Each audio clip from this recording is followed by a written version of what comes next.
Okay, welcome to another episode of Eisner Hollywood Studios in Santa Cruz. Today, as promised, we're going to be talking about deriving the Boltzmann distribution. We have introduced it already in class. We have in fact used it as if it was just something that was handed to us. And right now our job is to, in fact, argue strongly that it is the case. And so that we may feel secure going on to use it in very productive ways. Now, remember that the question that we're grappling with is for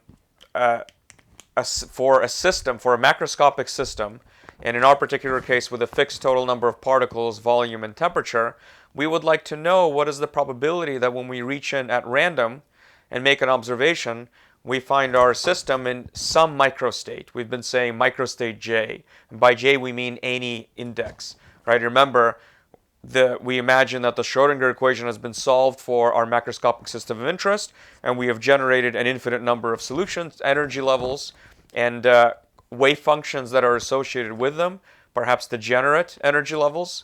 In fact, that's what we expect.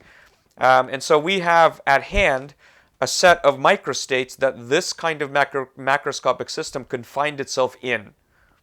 It's a very large set.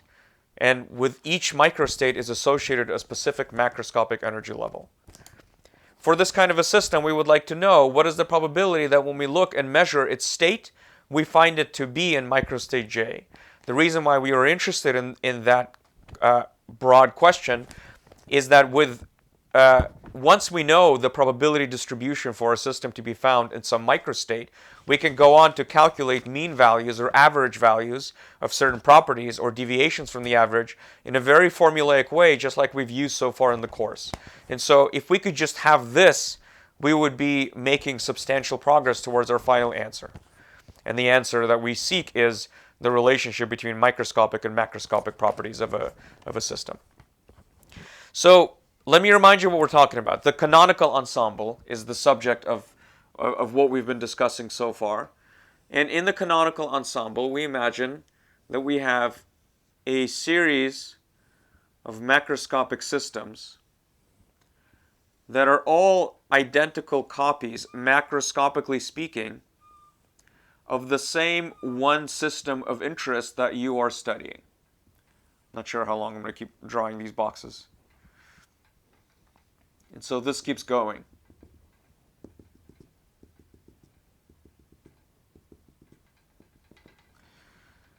We talked about the fact that we take all these identical macroscopic systems, in our case with the same number of particles, the same volume and temperature.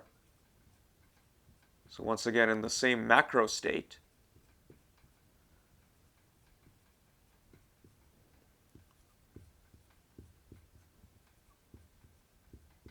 I drew too many.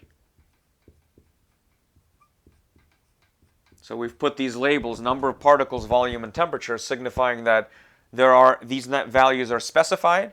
So for a system with this many particles, with this volume and this temperature, we are then going to ask questions. And so we talked about the fact that this ensemble, this collection of very many replicas or copies of the same macroscopic system, is isolated from the rest of the universe. So these walls are rigid, if you wish, adiabatic, so that the ensemble is isolated.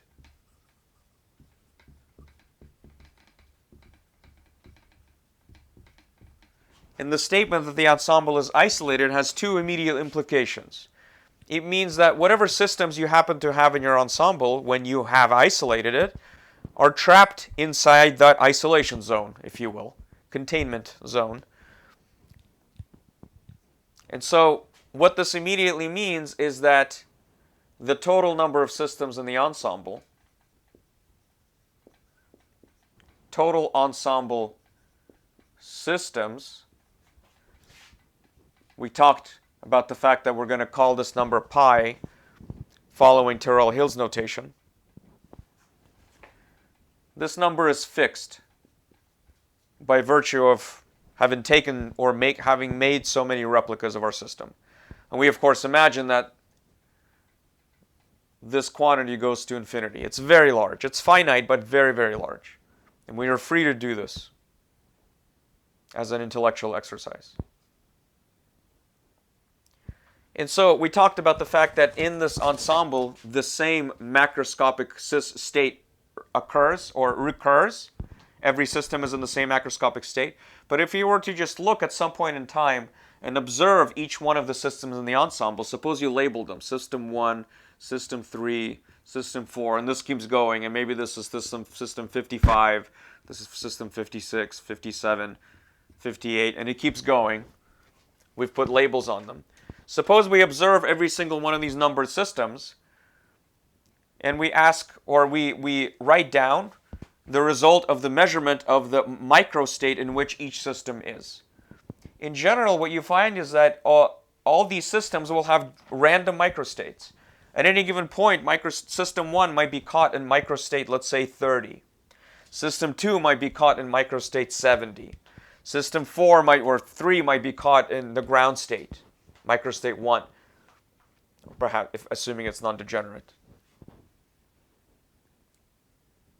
And so although the macroscopic state is the same, the microscopic states at any given point of each individual system, which are evolving independently in time, at any given point in time, they will be found in different microstates.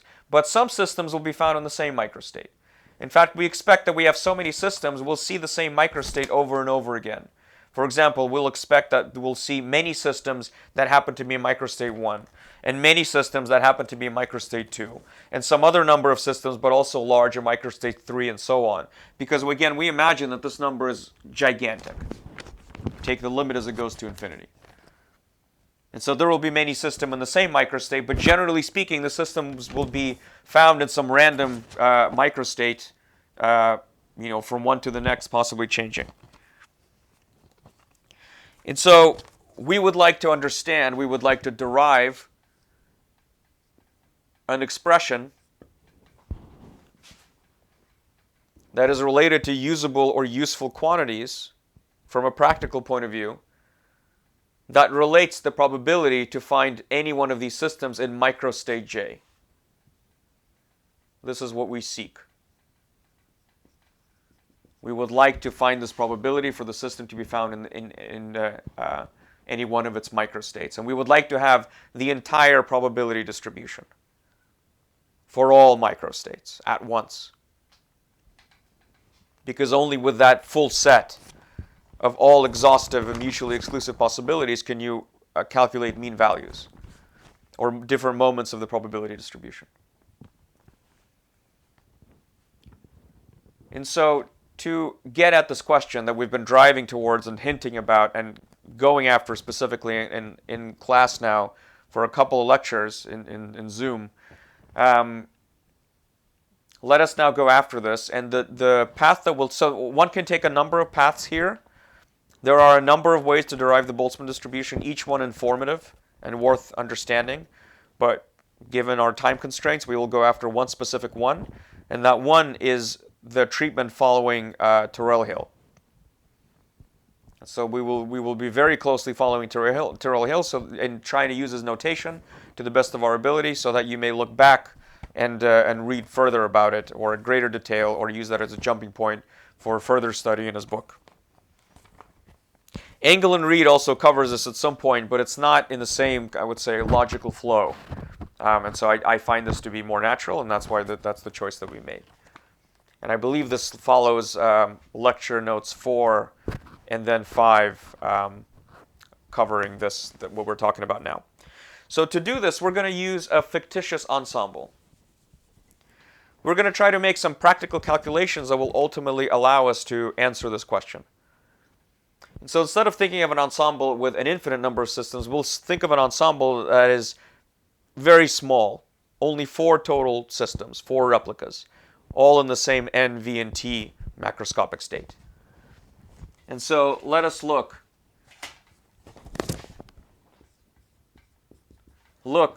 at small ensemble containing systems, or 4 systems or replicas only with the same NVT. And so we're going to have four systems. We're going to have a minute ensemble.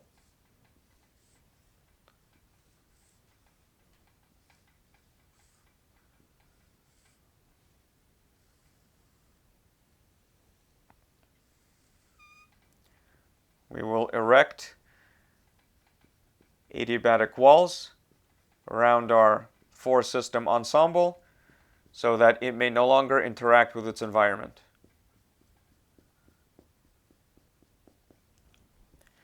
And we will label the systems in the ensemble A, B, C, D. They will all have the same N, V, and T. I have drawn the four systems in the ensemble as physically touching. And the reason I've done that is to emphasize the fact that although the ensemble as a whole is isolated from the rest of the universe, that is to say, it cannot exchange neither matter, or nor energy with the outside. No molecules can come in and out. No energy can come in and out. But among the systems in the ensemble, still, molecules can go from one system to the next. They have a fixed number of particles. So the walls are impermeable to matter, but the walls are diathermal. So the walls are thermally conducting, which means heat can be exchanged among the four systems. And because each system in the ensemble is not energetically isolated, energy can cross the boundary between any two given systems. The energy level of each individual system is going to fluctuate. At any given point, each one system might be found in a different many-body eigenstate with a certain energy eigenvalue. But that energy can only be exchanged between the systems on the inside. That energy is now trapped. The ensemble as a whole is an isolated system. The language that Hill uses, and that we will also use in this case, is an isolated supersystem. A system composed of other macroscopic systems, in this case completely identical. And so it's a larger macroscopic system in a sense, and the larger macroscopic system or supersystem, the ensemble itself, is energetically isolated from the environment. So its total energy is fixed. So in the ensemble, the total energy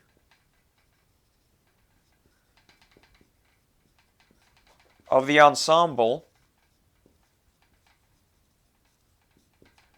is fixed.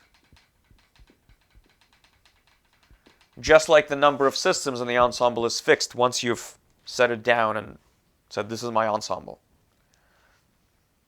And so we have these four systems. We're going to simplify the problem a little bit further still so that it's tractable and that we can do a simple example. Usually each one of these systems is macroscopic, or it is macroscopic, but usually each one of these systems has an infinite number of energy levels and an infinite number of microstates. We talked about the fact that when one solves the Schrodinger equation, that is what you find. We're going to imagine there's only 3 microstates that each system has. They are identical microstates because the systems themselves are identical, so the set of microstates is identical. They all have the same solutions to the Schrodinger equation. And we're also going to imagine that each microstate is non-degenerate. So to each microstate is associated a single many-body energy eigenvalue. Because we're not going to lose any generality in speaking about it this way, and it simplifies the thought process a little bit. And so we are imagining that each system in each of the 4 identical systems in the ensemble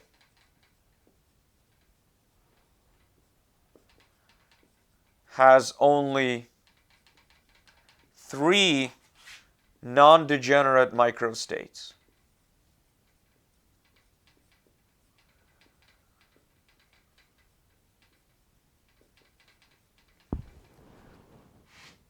And to each microstate is associated an energy eigenvalue.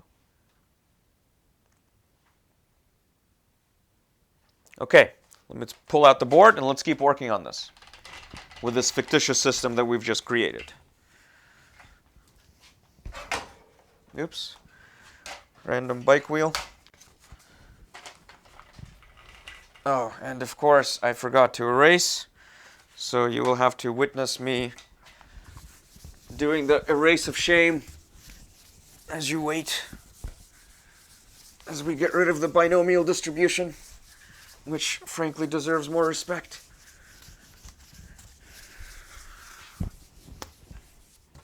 Okay.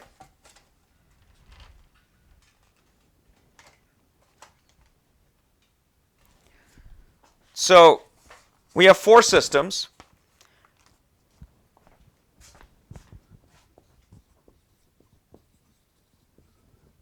Labeled A, B, C, D. Each system, three states, or three microstates. Each state, or each microstate, non-degenerate.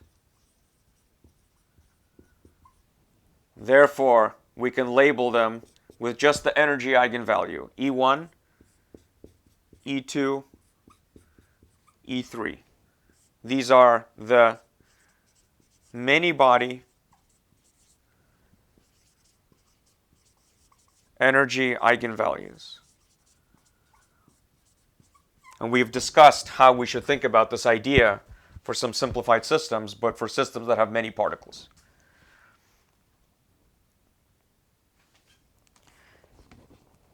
So suppose the ensemble is observed at some point in time. Remember, each system is independently evolving in time. And in our case, the simplified case, what we mean by the system independently evolving in time is that it's going to be fluctuating among its three microstates with a different energy eigenvalue. And so the energy is a fluctuating variable by virtue of the fact that the ensemble systems are in thermal interaction with each other, have diathermal walls. So suppose the ensemble is observed at a certain point and you find the following. In fact, let me create these bins, these categories that we will label as E1, E2, and E3. And when we observe the ensemble at a certain point in time, we observe system A, B, C, and D, and we write down in what microstate they're in, 1, 2, 3. When we get that snapshot, what we find is a specific distribution. For example, we might find that system D was found in energy level E1, or microstate 1. Both systems A and C were found in microstate 2. And system B was found in microstate 3. So we find a particular distribution of the systems in the ensemble among their microstates. In this case, only 3 in number. The distribution is this.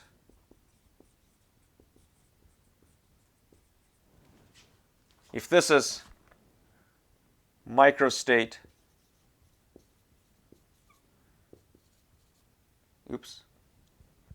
microstate index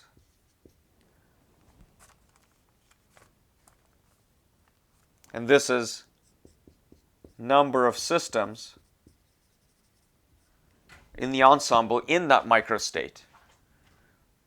What we will find is that for microstate 1, 2, and 3, in this case, our distribution is that one system is an energy level E1, 2 systems are an energy level E2, and one system is an energy level E3.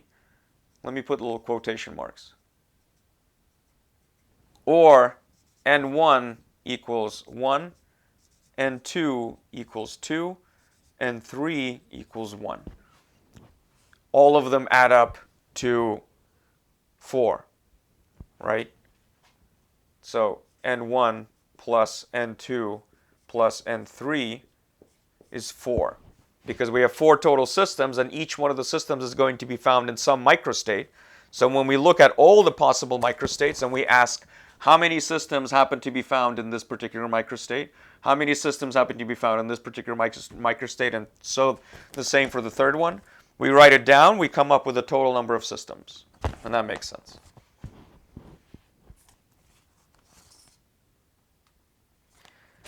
So this distribution, and with the specific systems noted in the different microstates, is a particular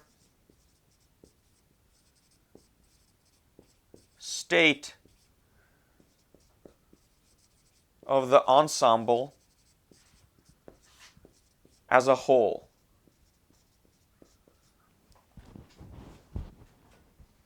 The ensemble state, the state of the supersystem, is determined by specifying in which microstate each of the systems is. You can't specify just half of them or 70%. If you say this is the state of the ensemble at this point in time, what you're saying is the first system or system A is in microstate whatever, and so on and so on and so on. And you specify exactly in which microstate every single system is, identifying the system. Each system is distinguishable. We have put a label on it. We know which one is A, which one is B, which one is C, which one is D. And so this is the state of the ensemble as a whole. How many states of the ensemble are consistent with this distribution?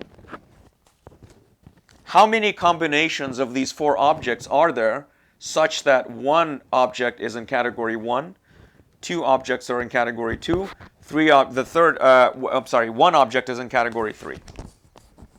How many ways of achieving such a distribution are there? We've come to know that term or that sentence or that language as, what is the statistical weight of this distribution? What is the omega?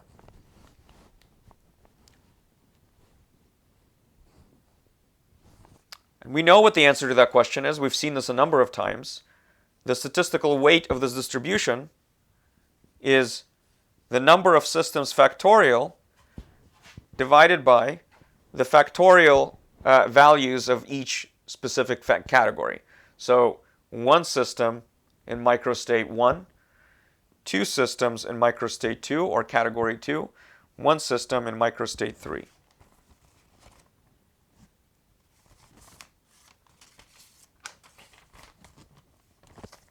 What is this? This is 12. And so there are 12 distinct states of the ensemble as a whole. For example, D and B swapped, or A and D swapped, and so on. All the different combinations, not permutations, but combinations. Right? We don't care about the fact that A was written first, then C. If I wrote C followed by A, we would not think of that as a different state of the overall ensemble. So therefore, we are not after permutations, we're after combinations. And the number of combinations is given by the statistical weight.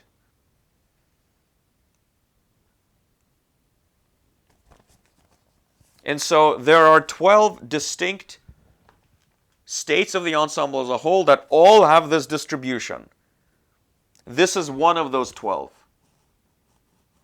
Other combinations give rise to the other 11. And you should play around with writing them down. See if you can get the 12.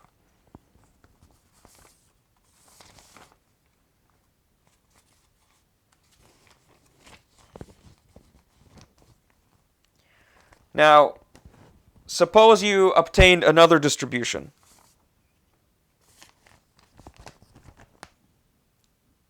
Suppose we asked for a different distribution of the system over the ensemble. Another distribution of this ensemble might look like this.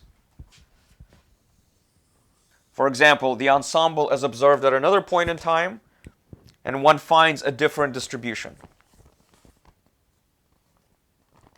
And the specific state that one obtains perhaps might look like this.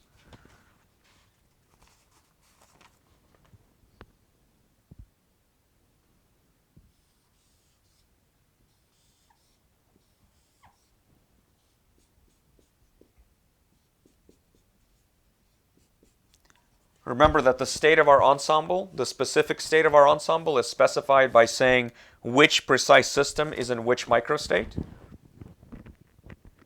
And so another state of the ensemble might look like this.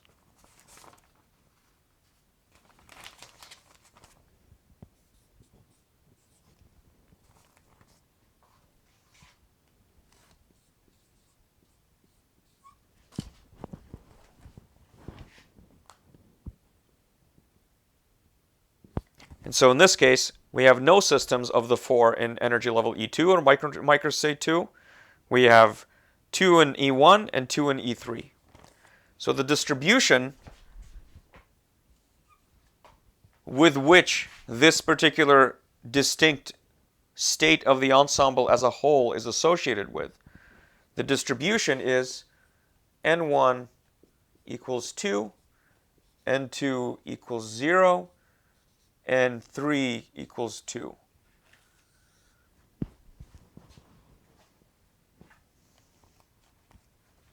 And the omega, the statistical weight of this distribution, is 4 factorial over 2 factorial, 0 factorial, 2 factorial, and the answer is 6. So there are 6 distinct states of the ensemble as a whole, guys that look like this, that correspond to different combinations of these systems in the ensemble among their microstates such that this distribution is obtained. And so we once again see that each distribution carries with it a different statistical weight. And so there are not the same number of microstates or not the same number of states of the ensemble as a whole associated with the same distribution, with the different distributions. And so now let's go back to the question. We've now specified what we mean by state of the ensemble as a whole, and that's going to be a very important concept for us. But here's the question that we want to now ask. Oops. How then does this help us to calculate the probability that any one of our systems in the ensemble is found in microstate J, in our 4-system ensemble?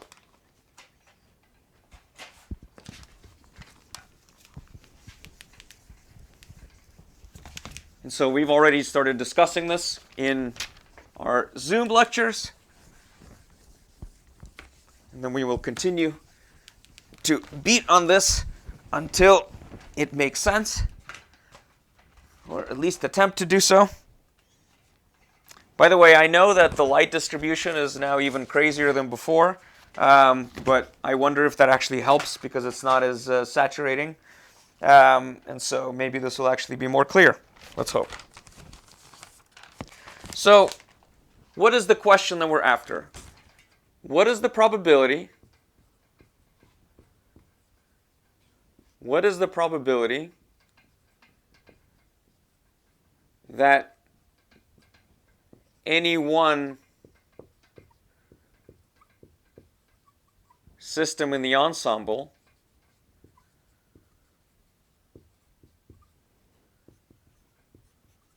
is found in microstate J, some microstate? What is P sub J? And so let's think back to the first distribution that we used. The distribution that we had was of the 4 systems among the ensemble, or in the ensemble among the different microstates. We call this, let's call it distribution 1. And 1 equals 1, and 2 equals 2, and 3 equals 1. For this ensemble, the total number of systems is 4. What is the probability that when I observe any one of the systems in the ensemble, I will find it in any one of these microstates? For example, just make sure I use.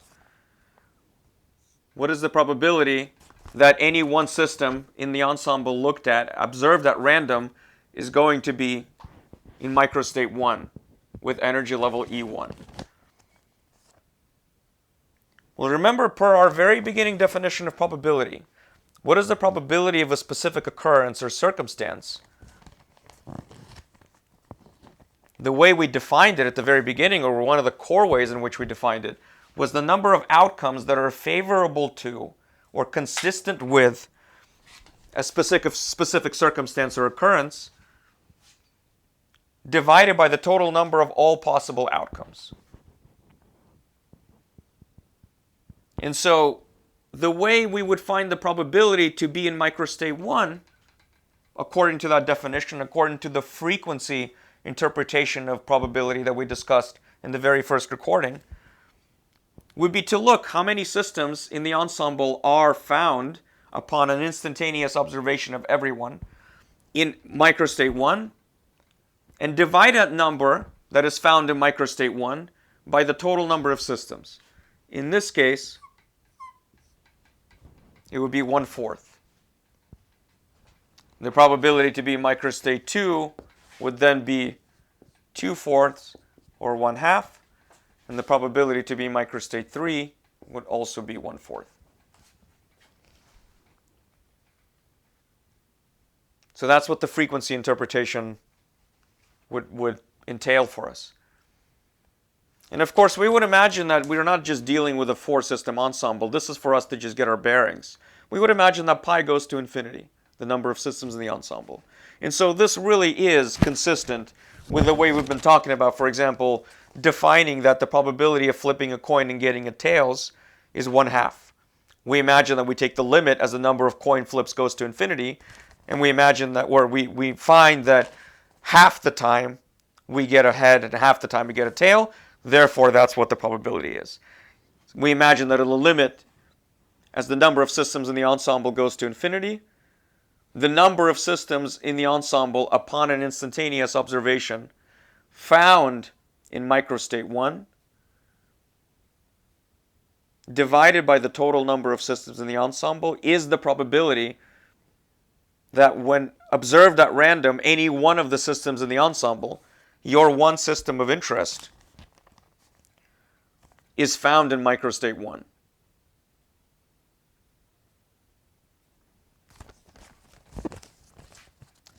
But the complication is that this is just one distribution. And we talked about the fact that in our 4-system ensemble, there are 12 distinct states of the ensemble as a whole that are consistent with this distribution, given that we have 4 distinguishable systems, A, B, C, D. But we could also imagine another distribution, and we use the example, suppose there was another distribution that could be found, consistent with the same number of total systems and the same total energy. Remember, the total energy is fixed in the ensemble. What do we do then? I mean, if this probability is tied to this distribution, if the way we knew how to calculate this was to look at the distribution that we actually obtained, how should we reckon with more than one distribution? And so we want to find a way to effectively average the number of systems found in microstate 1 over all the possible distributions. Remember, the second distribution that we looked at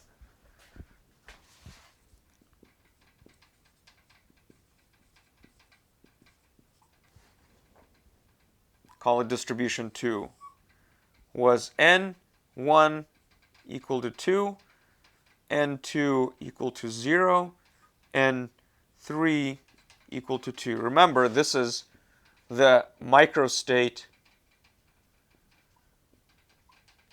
or energy level index.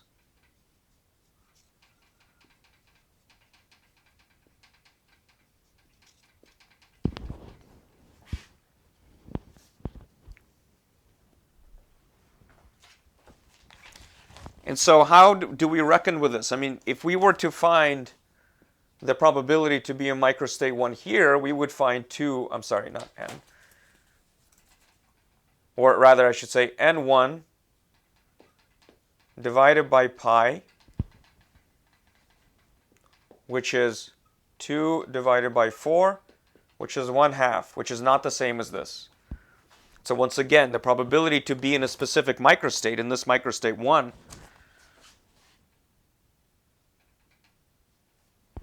is tied to the specific distribution. And the question is, what we really want, the probability to be in microstate 1, should be some average value of the number of systems in microstate 1 divided by the total number of systems in the ensemble. This averaging, average N1 over all possible distributions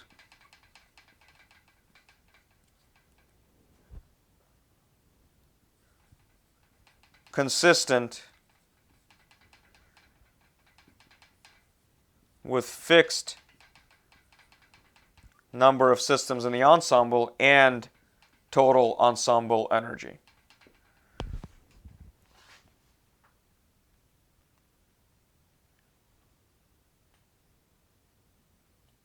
So to summarize, when we observe our ensemble at any given point, in our case a very simplified 4-system ensemble, we find the ensemble overall to be in some state. And once again, what we mean by the ensemble state overall is a record of in which specific microstate each one of the systems in the ensemble is. System A, what state are you in? Write it down. System B, where are you? Write it down. And that census, that table, representing where each system is and which microstate, is the instantaneous state of the supersystem, of the ensemble as a whole. And that each specific state, in a sense, belongs to a particular distribution. So this is one such distribution, and there are a number of microstates, or a number of states of the ensemble as a whole that are consistent with this distribution. Omega is 6 for this. So there are 6 states of the ensemble as a whole for a 4-system ensemble with such a distribution. We've just assumed that we only have 2 distributions. Perhaps there are more. Depends on these quantities and the specific energy levels. And so how do we do this? How do we accomplish this? How do we accomplish this averaging? And so this is where we started discussing in lecture one of our core postulates comes to the very front. And one of the postulates that we said was that for an isolated system, for a system that is isolated from its environment or from the universe,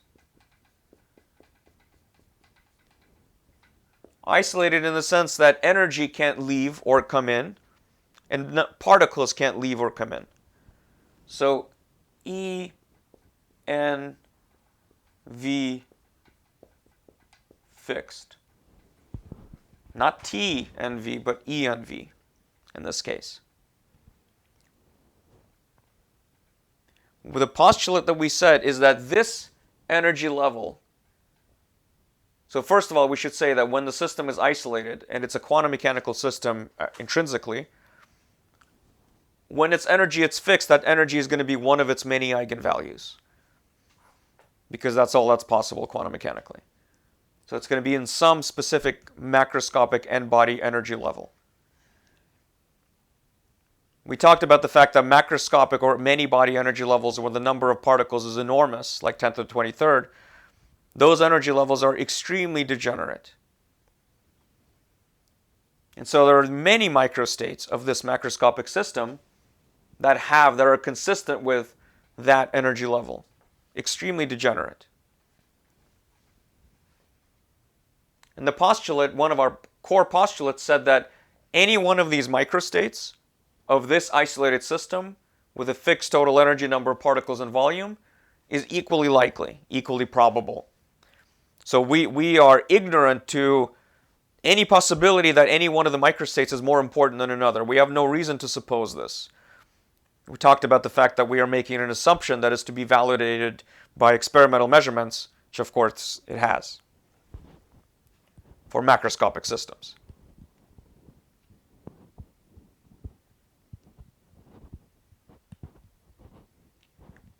And so any one of its microstates are equally probable. But remember that our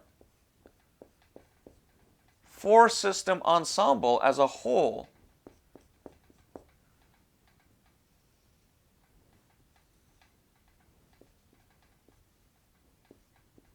is an isolated supersystem. It has a fixed total energy. What that says is, based on our postulate, each state of the ensemble as a whole is equally likely. When we observe any one specific state, it is equally likely.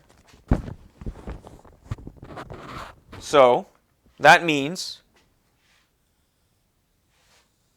that you're just as likely to observe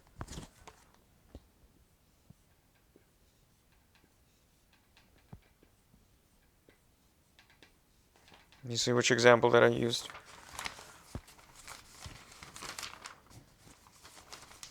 Gotta find it. You're just as likely to observe as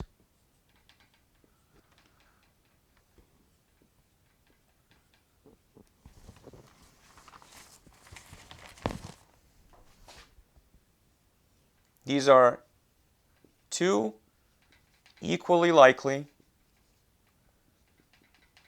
equally probable states of the ensemble as a whole.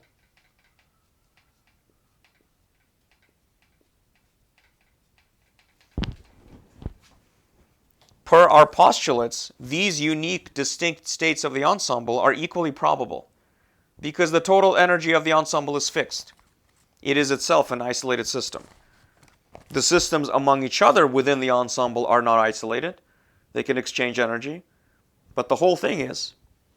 And so each specific state of the ensemble is exactly equally probable. That's our postulate. Now, each specific state is equally probable, but that does not mean that each distribution is equally probable. The question of what is the probability of a specific distribution is more coarse than the question of what is the probability of a specific state of the ensemble as a whole. This has a lot of fine detail. So what's the probability of this specific state? The probability of observing this specific state of the ensemble is the same as the probability of observing this state of the ensemble. And you can figure, so it should be 1 divided by the total number of states of the ensemble as a whole.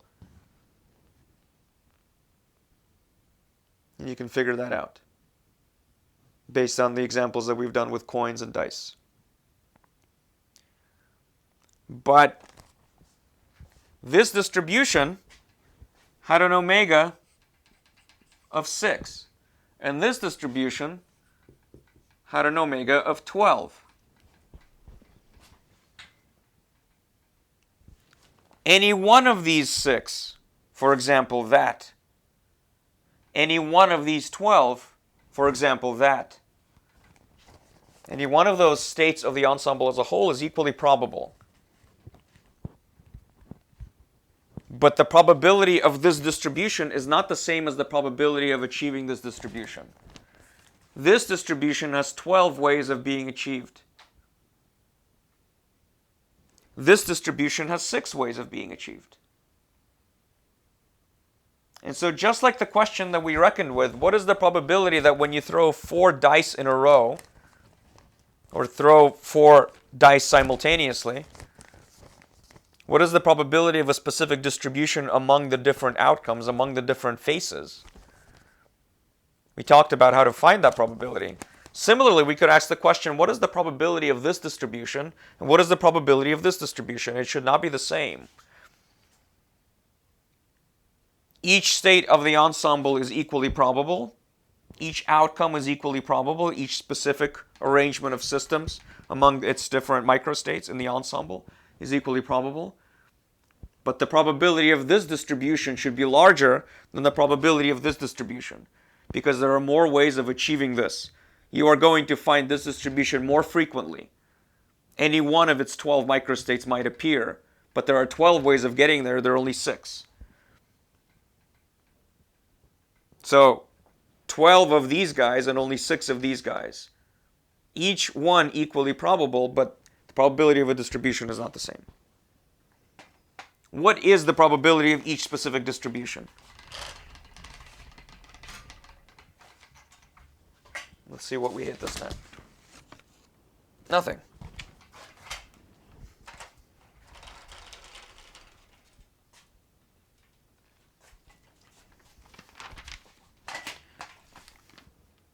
What should I leave? I don't know. Figure it out.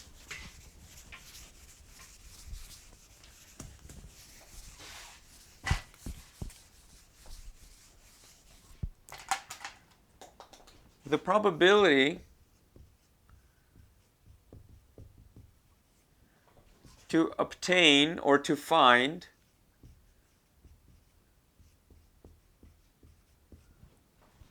distribution 1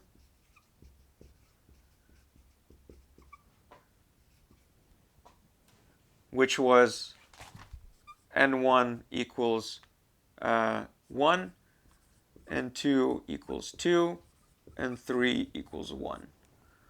The probability to find this distribution is going to be omega of this distribution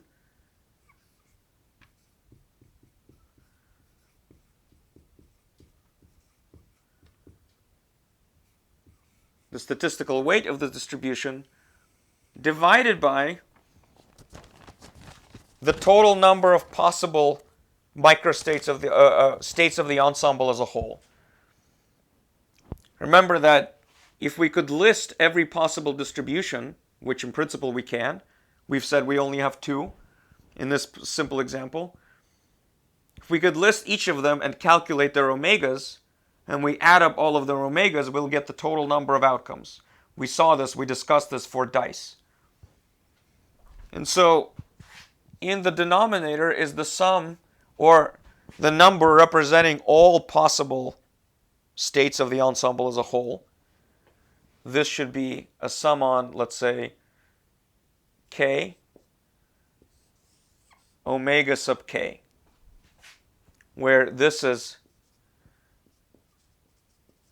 the index of a distribution.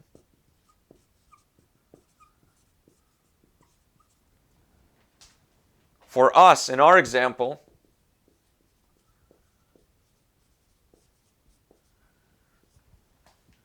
probability of distribution 1 should be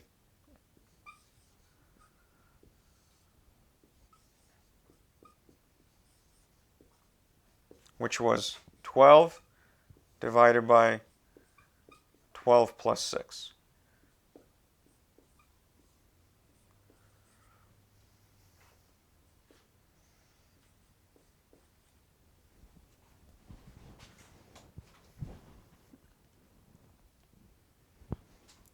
The probability of distribution 2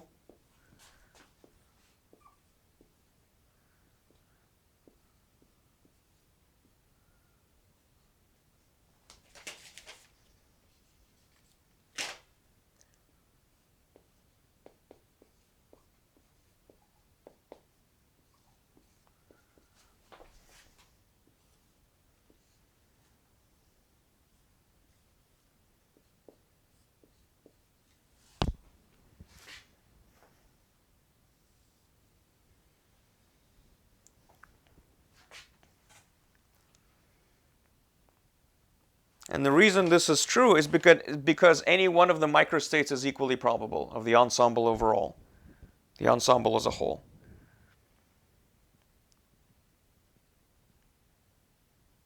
And so what determines the probability of a specific distribution is the number of specific microstates or states of the ensemble as a whole that have that distribution.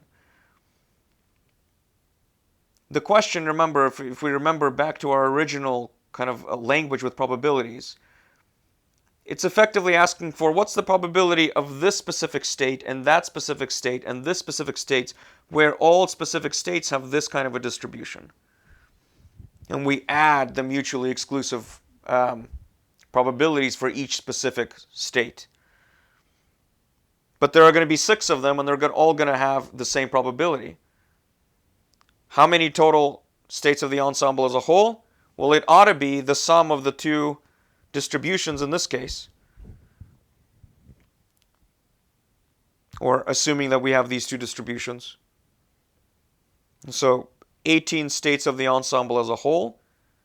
The number of states of the ensemble when distribution 1 is found. Number of states of the ensemble when the distribution 2 is found. We have assumed these are the only 2 possible ones. So the total number of states in the ensemble is 18 overall. States of the supersystem. In this distribution, there are 6 distinct states of the ensemble as a whole that have that distribution. Relative to 18, the probability is 1/3 of that distribution. So now we see that, for example, if we want to average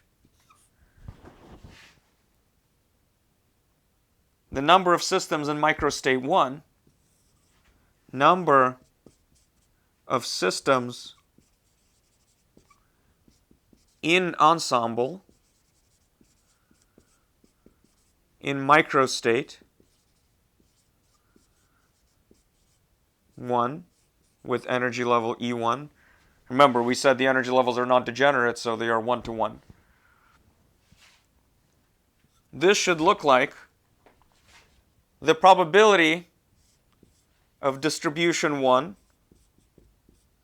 times the number of systems in microstate 1 when distribution 1 is found, plus the probability that distribution 2 is found, times the number of systems in microstate, I'm sorry, not microstate 2, microstate 1, when distribution 2 is found.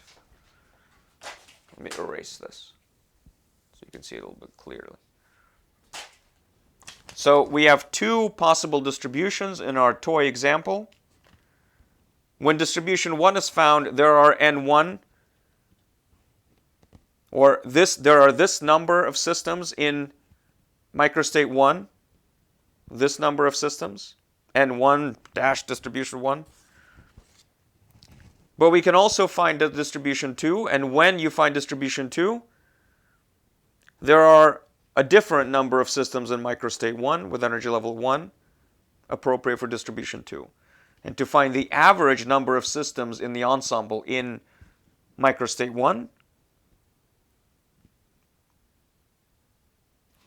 we have to obtain these averages. We already have. These are the average values. And so if we wanted to find this, the probability of distribution 1 is 2/3. So we should multiply 2/3 by the number of systems in microstate 1 when distribution 1 is obtained. There is only one system in microstate 1 when distribution 1 is obtained. And so we should be multiplying this by 1. I just want to make sure that I'm actually, yeah.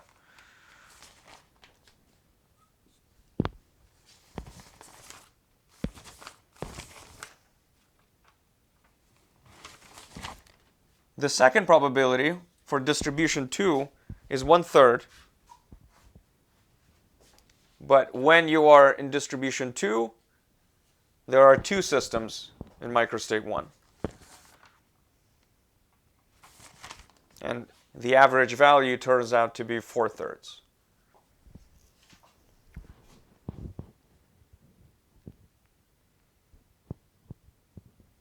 And so we have averaged the number of systems in the ensemble in microstate 1 over what we have said are the only 2 possible distributions.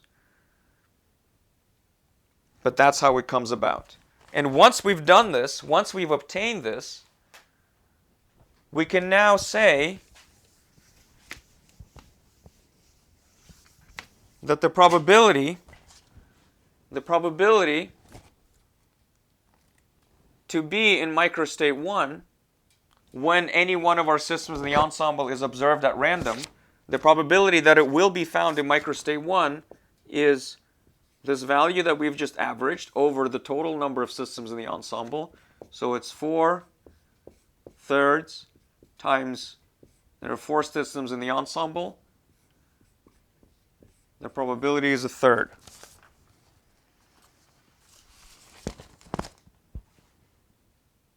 So properly averaged over the available, or not available, possible distributions of the ensemble among its microstates, among the, the distributions are, again, distribution of the states of the ensemble as a whole. So for different distributions of states of the ensemble as a whole, there is a different number of systems in microstate 1 in this case, or whatever. And we have to list all the possible distributions, find out for each of these distributions how many systems are in microstate 1, average this quantity over all of them, and then use that average in finding the probability that when we actually look at our macroscopic system of interest, observe it at random, it will be found in microstate 1. That's the proper way to do this. What we're saying is we are not assuming that any one of the distributions is to be counted or discounted. We account for every possible distribution, but we weight the importance of a distribution with the probability of observing that distribution. And the probability of observing a given distribution is proportional to the total number of ways of achieving that distribution, the total number of states of the ensemble as a whole consistent with that distribution, that give rise to that distribution. And so that's what we've done. And of course, in reality, there are should be many more distributions when the number of systems in the ensemble goes to infinity. But intellectually, for us, that's not really important. Here's an interesting development.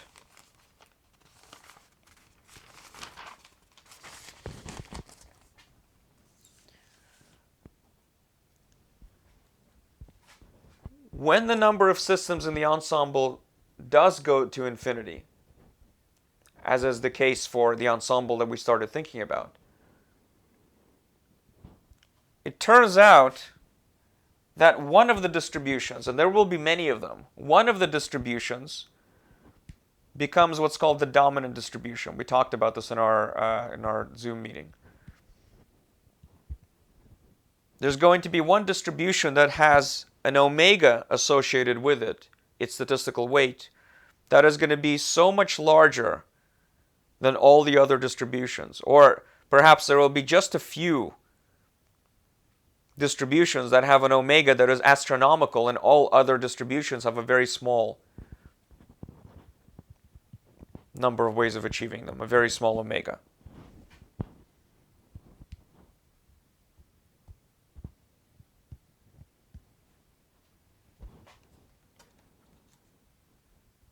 What does that mean? That means the following. We have said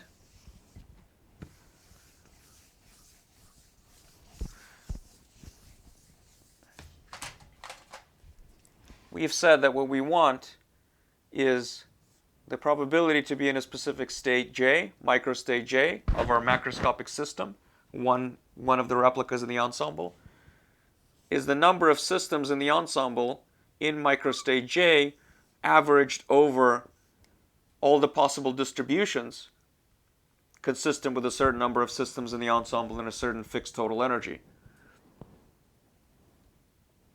This quantity should look like this. Sum on all the microstates J,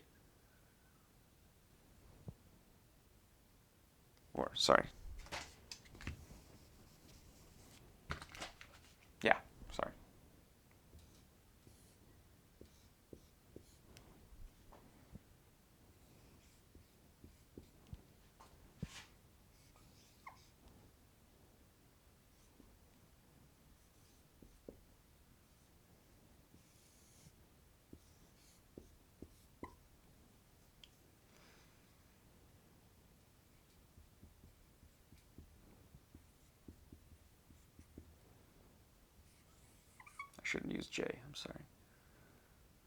Distribution, let's call it distribution, what's a good letter to use?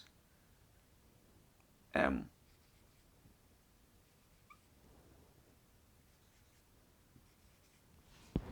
So let's just say again, this quantity is the average value of the number of systems in the ensemble in microstate J. That average value is found by averaging all possible distributions. The index of the distribution M is not the same as J. There might be, let's say, 12 distributions. We had 2 distributions. And so this index in this case went from 1 to 2. But in general, there will be many. So let's not confuse the index J and the index M in this case. The index M, it labels the different possible distributions that could be found given the constraints of the ensemble. The index J labels the microstate of any one of the systems of our systems of interest. And so distribution of systems in the ensemble over the microstates, specific microstate index of your system of interest. This is what we're after. But this is what we have to do to obtain this. And what we're saying is 1 omega for, or we will call the dominant distribution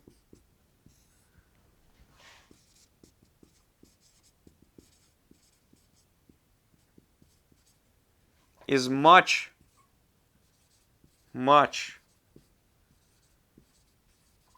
larger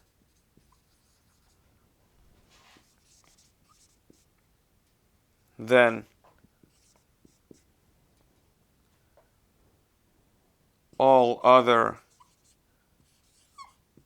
statistical weights of all other distributions. It's kind of awkward phrasing, I apologize, but I think you understand what I'm saying. I hope, at least. That I am claiming that when I look at the list of all the possible distributions, when I make a list of them, this was one for our simple system. This was another. For a system with pi systems in the ensemble, there will be many more. When I make a list of them and I write down their omegas, in the same way that we've calculated omegas before, the statistical weight, what I find is that when the number of systems in the ensemble goes to infinity, when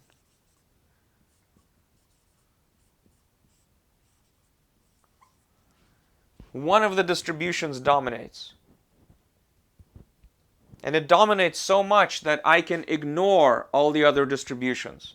So for example, in this sum, let's say there are 50 distributions here. The 37th one is 1 trillion, and everybody else is in the teens. So the statistical weight of one of the distributions is astronomical, but the statistical weight of the other distributions is minuscule. And when we form the sum, we can ignore everybody else except for the one that's astronomical. Our error the error that we make in doing so is negligible completely, when that's the disparity between them. And that's what happens for macroscopic systems. Now we've seen this before. We've seen this in a very simple example. The example where we've seen this has been with coin tosses. Remember what we discussed in lecture and what I posted online for you?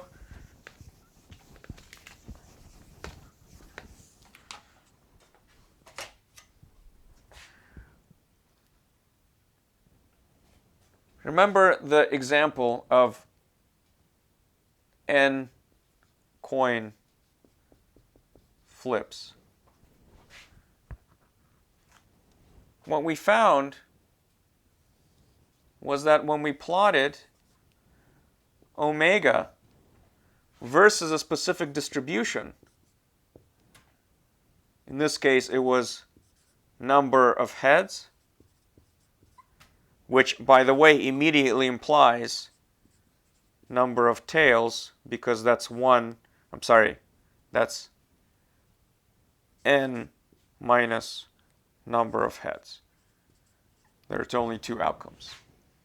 So we can our distribution is what's the number of heads and what's the number of tails.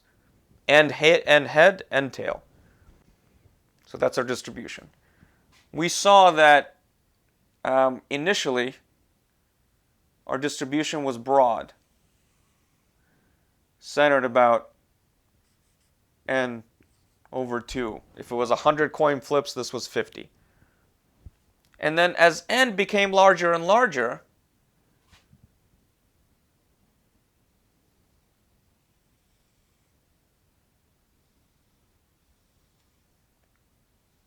the distribution narrowed and ultimately became what we argued was a sharp spike. So when n goes to infinity,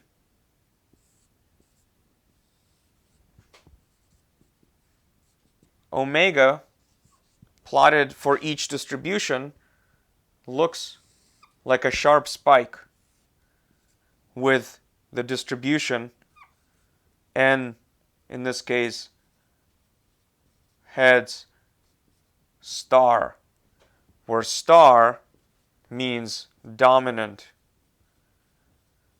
distribution. The distribution of this, or the omega, or the statistical weight of this distribution is so large compared to all the other possible distributions, in this case number of heads, number of tails, that one of them dominates, the one where n is exactly half of it. In the limit of infinite number of coin flips, you expect to get exactly half heads, half tails. The probability distribution is infinitely sharp, so as to make it effectively a certainty. Or that distribution is the only important one. Exactly the same thing happens here. But we have an even crazier, larger circumstance. Instead of having just two categories, n tails and n heads, the categories now are the different microstates. For each system, for each individual macroscopic system in the ensemble, there's an infinite number of these microstates. And so the question is, how do you, what is the omega that has the dominant distribution? If this is the case, and we're arguing that it absolutely is the case, that as n goes to infinity, whereas the number of systems in the ensemble goes to infinity, only one of these distributions will become important, exactly the same way as in the coin toss example. Exactly the same way. Or the idea is exactly the same. So that we expect that instead of having a sum over the distribution index, over all possible distributions, instead of having a sum of the omegas, sum over all possible distributions,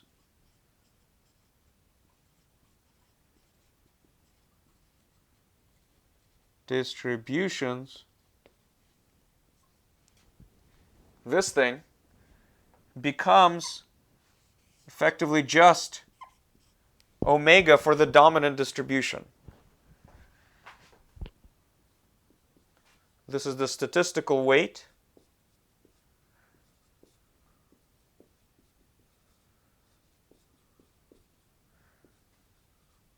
of the dominant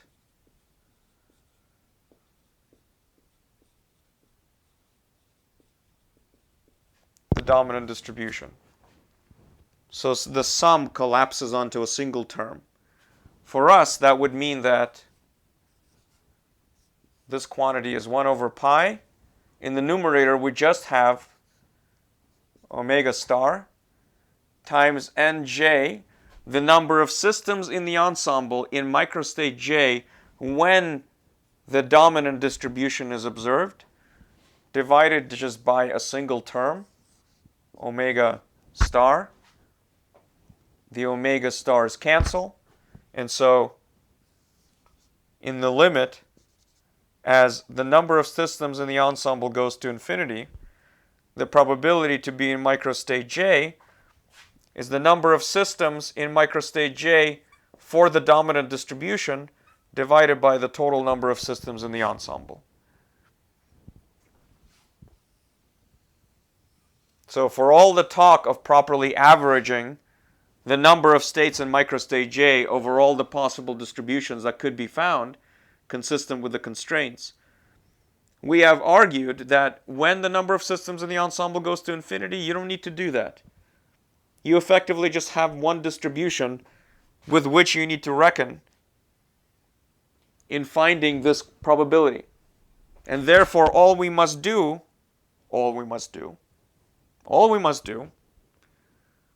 is find the distribution that has the largest omega, somehow identify it, and then when you find what that distribution is, find what this number is for that distribution in microstate J, how many systems in the ensemble are in microstate J when this distribution is observed, divide by the total number of systems, we have the probability. We have the probability, we have the mean values and all the other moments of the distribution. We have all of thermodynamics, or we will shortly see. This is rigorously mathematically justified in one of Terrell Hill's appendices, and I'm not going to do that. But it should be straightforward for you to accept, given what we saw here. We specifically plotted the probability distribution for or the statistical weight of each specific distribution for a number of coin tosses. And as we went from 3 coin tosses to 5 coin tosses to 10 to 20 to 100, the probability narrowed, and we argued, and it's not easy to imagine this or to prove this to yourself, that as the number of systems goes to infinity, the probability becomes infinitely sharp, called the Dirac delta function, if you're interested. Dirac delta function. It has funky mathematical properties. It is highly important in quantum mechanics, as I mentioned before. So here's our task. Given that this is true, that one only needs to concern oneself with the dominant distribution of systems in the ensemble over the possible states of the ensemble as a whole, we must find this distribution which has the largest omega of all the distributions by far, the largest statistical weight. And once we have that, we are golden, because once we know this distribution, and the distribution that we want is the one that maximizes omega, once we know that distribution, we will know how many systems are in microstate J for that distribution, and thus be able to form this object. And so in the immediate follow-up recording, we will discuss how to find this distribution and ultimately arrive to here.